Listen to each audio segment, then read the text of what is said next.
চাঁপাইনবাবগঞ্জের খবর জানবো, সেখানে আছেন সহকর্মী মনোয়ার হোসেন জুয়েল। জুয়েল, বলবেন যে কেমন চলছে প্রচার প্রচারণা? শাফিন, আমি আজকে চাঁপাইনবাবগঞ্জ সদর উপজেলার সদর ৩ আসনের জামাতের যিনি প্রার্থী রয়েছেন তিনি নুরুল ইসলাম বুলবুল। রেইনবো অলরাউন্ডার এক্সটেরিয়র পেইন্ট বাড়ির বাহিরের দেয়ালের সুরক্ষা নিয়ে থাকুন নিশ্চিন্ত, সাথে পাচ্ছেন 10 বছরের ওয়ারেন্টি। তিনি চাঁপাইনবাবগঞ্জ সদর ৩-এর জামাতে ইসলাম দাঁড়িপাল্লার প্রার্থী এবং পাশাপাশি তিনি ঢাকা মহানগর দক্ষিণের আমির এবং জামাতের নির্বাহী কমিটির তিনি সদস্য। আজকে তিনি তার ইশতেহার এখানে ঘোষণা করা শুরু করেছেন।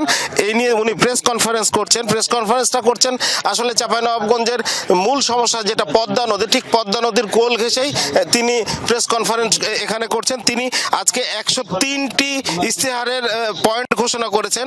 তার মূল লক্ষ্য তিনি যেটি বলছেন, সুশাসন ও শান্তির জন্য পরিবর্তন, উন্নত ও আধুনিক চাঁপাইনবাবগঞ্জ গঠনের জন্য তিনি জনগণের প্রত্যাশায় জনতার ইশতেহার নামে আজকে এই ইশতেহার শুরু করেছেন।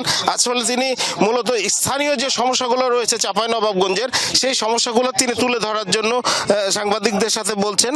এবং আসলে এই উন্নয়নগুলো যদি সম্পন্ন হয় তাহলে কিন্তু চাঁপাইনবাবগঞ্জে অনেক উন্নয়ন বা সমস্যার সমাধান হবে। আমি যদি একটু শোনাতে চাই তাহলে আপনি বুঝতে পারবেন।